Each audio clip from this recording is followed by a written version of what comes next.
Good day and welcome to another broadcast of Venture Capital Fund. Today I want to introduce you to a new topic, and that topic is titled Business Startup and Investment Capital. Under today's heading, we're going to be looking at three important concepts. One, we will look at business startup and business model. We'll also be looking at business startup and market access. Last but not least, we will be looking at business startup and funding sources. So strap yourself in as we dig deep into today's program. In the event that you're joining me for the first time, my name is Gary Thompson. I'm a business development consultant by profession. I'm a humanitarian by nature, and I'm the multiple best-selling author for several books, including Billionaire Codes and Manager's Toolkit. These two books are already bestsellers. So I want to encourage you to get your copy. In the event that you're looking at this program for the first time and you have never liked or subscribed to this program, I want to encourage you to give us a thumbs up on our YouTube channel. And just below this screen, you're going to see the subscription button. Do give us a smack, give us a subscription so you will be the first to get these information on a daily basis. Remember, our content focuses on business, and we bring a number of important groundbreaking research for businesses that can literally give businesses a fighting chance to scale their operation with local, regional, and international relevance. Along with this, we look at new financial models that literally shows you how to cash flow your operation divorced from your primary source of business income. We look at a number of models. So if you're in business and you want to know more about business, you want to know more about how to cash flow maximize your operation, this is the program for you. So welcome once again to Venture Capital Fund. This program comes to you with the kind compliments of Global Branding and Marketing and Venture Capital Inc. Today, we are looking at business startup and investment capital. And of course, you're in business. If you're new to the corporate scene, you are quite familiar with the tremendous challenges that business startup experienced in terms of accessing capital. Even big businesses, some big businesses that want to grow and diversify and expand, they are also looking for additional funding to help in the scaling of their business. But today we are looking primarily at business startup and access and investment capital. And under that heading, we're going to be looking at three concepts. We're going to be looking at business startup and business model. We will be looking at business startup and market access. And we will also be looking at business startup and funding sources. Strap yourself in as we dig deep into today's program. So we'll be looking at some of the problems, and I'll be looking at some of the solutions that can help you and those persons who have the private sector interest at heart to perhaps identify some new systems that can literally give businesses the fighting chance to really become the engine of social and economic development. The first thing that I want us to look at today on the business startup and business model is that I must emphasize this. There are many business startups that get started without actually having a business model. You just simply start the operation. And what I want to emphasize, if you're getting into business, and you want to appeal to the investment financial sector, the commercial financial sector, accredited investor, it makes sense to invest some time, talent, and resources to really figure out your business model. You owe yourself this much to get this much skin in the game of doing business. And if you look back at some of my earlier programs, the things that we talk about all the time are things that will literally help you in developing your business model. And your business model has everything to do with you knowing what is your value proposition, which we're going to call how do you intend to add value. You're getting into business, you're into business, and your key focus in most cases is cash flow maximize. Your key focus has to be on how do you intend to add value. And there's many other things in relation to adding value. All right. How do you intend to fix problems? All right. And what is your internal impact value proposition? And let's talk about this a little bit. But just before I talk about the internal impact value proposition, let me just quickly recap on some of the things I would have talked about at the two initial issues I mentioned. I did mention how do you intend to add value. And we did talk about this at length in earlier broadcasts. And as a business startup, you want to know this. You want to make sure that you get it right.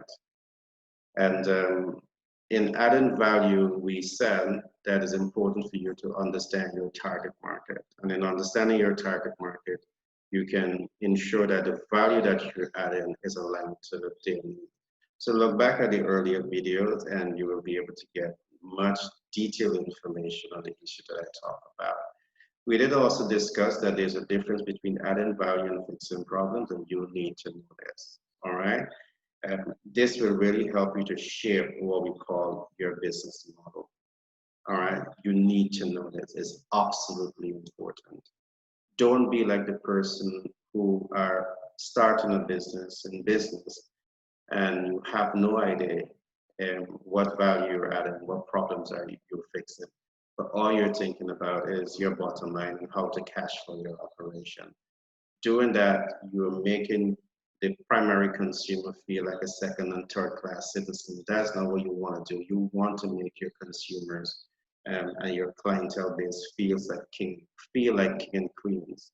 You owe them that much, particularly so if you want to cash flow maximize from them.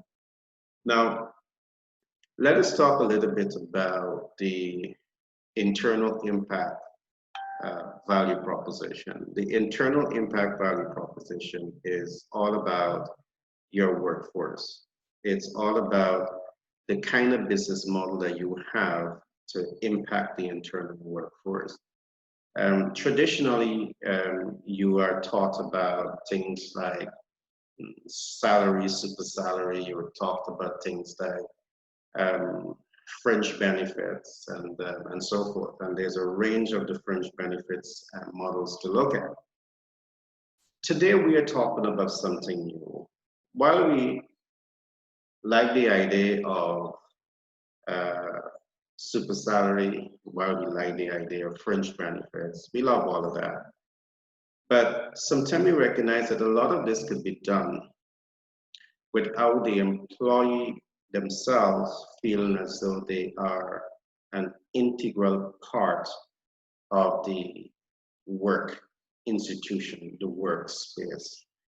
And one of the things that you want to do, and you want to get this right from the beginning, is to create an environment, a workspace where there is harmony, where there is connection, where there is motivation, high motivation. And better yet, if you can have the self-motivated workforce is what you want. The other thing that you want to create in your space based on your business modeling, you want to create a space where there's so much of comfort that you have a significant reduction in absenteeism, a significant reduction in staff turnover. This is absolutely important. So to make this happen, we have introduced a thesis, a new thesis that we call blanket workplace self-actualization. This thesis is for business, whether you are now starting off, whether you have been in business for a year or two, or whether you have been in business for 20 years. The thesis is one that really puts tremendous power in the hands of employers. It makes you become a super high performer negotiator, a super high performer influencer. I say super, it puts a lot of power in the hands of employers and managers because of the potential of workplace self-actualization thesis, blanket workplace self-actualization thesis to really impact the workforce, increase productivity, increase profitability, and scale the business at a much faster rate because of the fact that you're going to have loyalty, you're going to have a high performance workforce, a sustained high performance workforce. And we emphasize sustained high performance workforce largely based on the fact that the methodologies that we're going to be introducing businesses to is not only based on high performance, that is going to be based on studying some academic thesis, you internalize the academic thesis, and you apply the academic thesis. The way humans learn is not only based on extracting the information from this best-selling book. This is only one foot in the game. We have recognized that there is something that we call human biological needs, human sociological needs, human physiological needs, human psychological needs. So in the blanket workplace self-actualization program, we take all of these essential tenets of the human being and we bring them to bear in the programs that we are bringing to you. And I want to give you just some hint on what I'm talking about, and we will go deeper into this. Abraham Maslow, who is the father of humanistic psychologist, introduced the work close to 100 years now to his thesis known as the hierarchy of human needs. It's a beautiful thesis, and we have been studying that thesis for many, many years now. We found tremendous strengths in the thesis, but we also found some gaps and some weaknesses in the thesis. And I would normally say this, those gaps and those weaknesses, they are there by design, not by accident. However, we have been able to tap into it, unlock some of the mysteries, and we are bringing those information to you in the new thesis that we have developed that we call blanket workplace self-actualization. Now, the Abraham thesis, from the get-go, it speaks about human basic needs. We don't call it basic needs, we call it human primary needs because they cannot exist without it. What is he referencing here? One, he referenced the issue of air, food, water, rest. They did not have exercise. We put exercise for many reasons. And as you come into our programs, we will really unlock this for you. But just let me talk about some of this a little. Let us go straight to the issue of water. Are you aware that many persons drink water without examining the content, or they care less to understand water content? But are you aware that the water content itself, if it has too much of fluoride, the fluoride, what it does, the excess amount of fluoride stored in a part of the brain that we call the amygdala. It stores, which affects the executive motor skills, the prefrontal cortex. It literally affects how the brain works. We call calcification of the pineal gland. The pineal gland becomes too calcified. And that, in a sense, interrupts how the brain functions. Now, I say this against the backdrop that I can have the best techniques and systems in this book to help you to build a better business and to build a better brand. But if your team By some means that they are not looking at the biological issues. Not looking at those biological issues can hinder how they internalize the information and how they apply the information. I'm going to give you one more example today. The food that we eat, we grew up hearing that you're what you eat, but we hear the statement, but we dismiss it. It comes through this ear and goes through the other ear. But guess what? The food that you're eating, the earth in itself is supposed to provide over 400 essential minerals that are so essential to the body. Now, the food that you're eating is supposed to be picking up this mineral and depositing or transferring the mineral to the body to promote good health. But guess what? The earth, the soil, it is contaminated. The earth, the soil has fertilization. It has GM. So when the vegetation and crops are growing, it is growing with this toxicity inside of it. So of course, when the plant grows, the plant has a lot of that. And when you eat, you put a lot of this into your system. And what it does, it down regulates your energy level. It down regulates how the brain function. How do you fix this? The research that we are doing has taught us how to fix this. The question that I want to ask here today is your business startup business model or your business model taking this into consideration? In most cases, when you want a high performer, you think that the high performer is simply based on the academic content, but I'm saying to you, no. That is a old school, backward, you know, dark age in how you go about focusing on human resource development and sustainable human resource development. That's back in the cave days if you use that approach. It gets worse than this. Now, traditionally you are socialized into thinking that when you use alcohol, you get chemical imbalance in the brains. And I'm saying to you, the very food that you're eating is triggering off chemical imbalance in the brain. And if the food that you're eating can trigger off chemical imbalance, it's a root of a lot of problems that people are going through. Many persons in your workforce may display very mild symptoms, but over a period of time, it can escalate. And I'm saying that a modern manager that understands this is where you have your superpower, because you can fix this. And if you fix this, you're going to be able to fix how people perform in the organization. So optimum performance is not only based on the academic content. This is one foot in the game.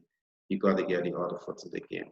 And there's so much more information that we will dig into and dive into when you come out to our masterclass. So for us, we're saying to you as business startup, you need to know this. If you want to be able to position your business, your brand, your ideas in the marketplace to compete and win, you need to know that your internal impact value proposition can impact your workforce at this level. Here is where you're going to reduce absenteeism, reduce staff turnover, get staff motivation, be able to build your business, your brand, a fair degree of sustainability. But I'm fully aware that a lot of business startups may not be able to get this right. If you can't get it, speak to us at Venture Capital. Speak to us at Global Branding and Marketing. We are committed to that process of working with businesses and providing a high quality of information to you that can really make you become the game changer, the trendsetter, and the dream maker. That can really position you to become the global thinker, social actors, and transformational leader in your field of business. Reach out to us. We have a team of dynamic personnel to work with you. The other thing that I want us to talk about here today is what we call the external impact value proposition. And The external impact value proposition, we talk about this. Look back at some of the earlier broadcasts that I would have did. We spoke about this. You want to make impact on the final consumers. In fact, the very last series of programs that we looked at over the last week, we looked at this, how to get attention, how to get interest, how to motivate desire, how to make an impact, how to convert first-time users into lifetime customers. This is all a part of your impact strategy. Your impact value proposition is going to make this happen. But we also go beyond just looking at this. We look at a number of issues. We look at ambience. We look at aesthetics. We look at customer for life game plan. Now, what we know for sure, because of the high cost attached to creating an appealing ambience, an attractive aesthetic, because the ambience now we're talking about your storefront. We are talking about how you appear to the public by your physical design. We know many business startup, you're going to start in your kitchen, you're going to start in your sitting room, you're going to start in your garage. A lot of successful businesses that we have in the world today start in the garage, including Bill Gates. Perhaps you're going to start here too. Because the fact that you do not have the credibility as yet to perhaps win support from the commercial financial sector, win support from the investment financial sector, win support from accredited investors. So you have to start where you're at. But this can be a challenge because depending on your type of business, you making that first impression is key. Now, some ways around this is developing what we call virtual storefronts. And the virtual storefront can be the way your website feels, the way your Facebook page feels, the message, the information that is communicating. These are things that can help. But what if I can go one step further? I've been talking about some of the problems, and I want to talk about some of the solutions now. We know that many business startups is not going to be able to get this killer ambience and killer aesthetic to appeal to the first-time users, to really impact their life, making them, become lifetime customers. We know that they don't have that startup capital to make it happen. And the possibility exists that they will struggle for many, many years to be able to really have that kind of ambience and aesthetic and the feel and the appeal that really, translate, credibility and substance and everything else to the first-time users and to your existing customers. You don't have this. It's capital intensive. The solution can be this. What if there were a branded office unit? What do I mean by a branded office unit? In some countries, the possibility exists. We have seen some of this, where perhaps the state with relevant stakeholders set up a multiple office unit, because you're about doing business, you're about stimulating business activities, you're about inspiring young people, supporting young people, supporting people in businesses. And you know that many of them wants to make a first impression. And you also understand the importance of making a good first strong impression. So one of the things that you do, you invest in developing what we call a branded office unit. What do I mean by a branded office unit? It's a physical space. It's multiple office units. Let's say it's an office unit with 100 office space. That is putting 100 persons into business, and that is creating jobs for hundreds of persons. Because if you create 100 entrepreneurs and each one of them employs 5 persons, guess what? Is 600 persons going to work there. If each one of them employ 10 persons, is 1,100 persons gone to work there. So there are smart things that can be done to really inspire young people, create jobs, stimulate the economy. But guess what else? The branded office unit is more than just an office unit.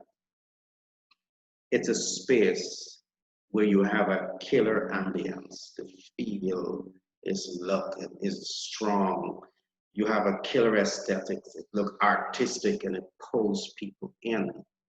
It's a space that every young entrepreneur want to fight to get a piece of it because being there is going to already position them to be in the hearts, minds, and souls of potential consumers. All right, but they don't have the capital to do this.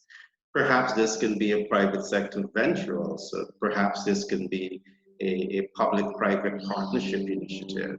I'm saying the ideas are limited, but we know for sure it can literally help small business startup and their business model. Because all of this represents your business model. If you have the technical support in terms of getting the, the administrative system working right, going to come in and back them up with all of that support to ensure that they get that fighting chance to get out there and really make a strong impression.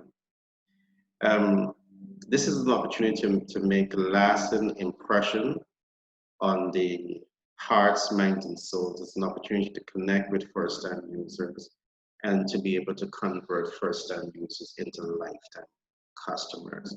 So this space, the branded office unit, is a space designed to give entrepreneur that push so they can make their first strong impression in the minds of their potential and existing customers. And there's so many more secondary positive spill-off that can come from this. So I trust that you find this bit of information pretty interesting. I say today that we have 3 subject matters to dig in deep to. Today I will only be looking at one of those areas. Tomorrow I will be looking at business startup and market access. Today we look at business startup and business modeling. And I trust that you find this information interesting. Tomorrow also we'll be looking at the market access, which is a problem, and I'll be looking at also the solution that can be tabled to give young entrepreneur business startup that fighting chance to be able to get a solid foundation and to be able to scale with local, regional, and international relevance. Again, my name is Gary Thompson. I'm a business development consultant by profession.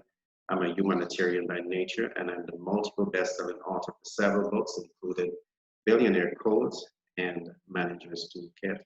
These books are already bestsellers, and you can inbox me. You can log on to our sister company, which is www.megamoneygy.com, and you can purchase your books online. You can also inbox me directly, and I can get the copies of books to you within the shortest possible time. Remember again that this program comes to you with the kind compliments of Venture Capital Inc., Venture Capital Fund, Global Branding and Marketing. Our mission is to position our clients, employees, and strategic partners to understand, create, and leverage passive income cash flow, build multiple streams of income, leverage smart investment strategies in order to build generational wealth.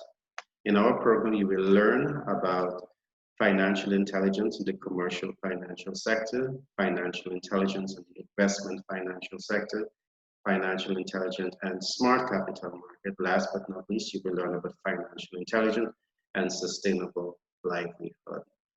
Along with all of this, you will learn that financial intelligence goes beyond your ability to make money and maximize your disposable income. It also addresses the issue of understanding the global financial system and leveraging this intelligence to create good debt cash flow, minimize existing debt financial portfolio while you maximize financial and equity capital gain. The understanding of the commercial financial sector, investment financial sector, and smart capital market are an important body of knowledge for you to have in the global landscape of financial intelligence. I do trust that you would have enjoyed today's program titled Business Startup and Investment Capital. This is going to be a 5-part series. Today we look at business startup and business modeling. Tomorrow program is going to be so exciting because we're going to be talking about business startup and market access. If you don't have market access, you have a failed business. So I'll be talking a lot to the issues that can ensure that you really understand your market, you really understand how to negotiate in the market, you really can position yourself to have market access. And some support system that can come to really help businesses to better position themselves as market leaders. So be blessed, and I look forward to see you. Remember, I want you guys to reach out to us at Venture Capital Inc. Global Branding and Marketing Venture Capital Fund. We have a team of dynamic persons.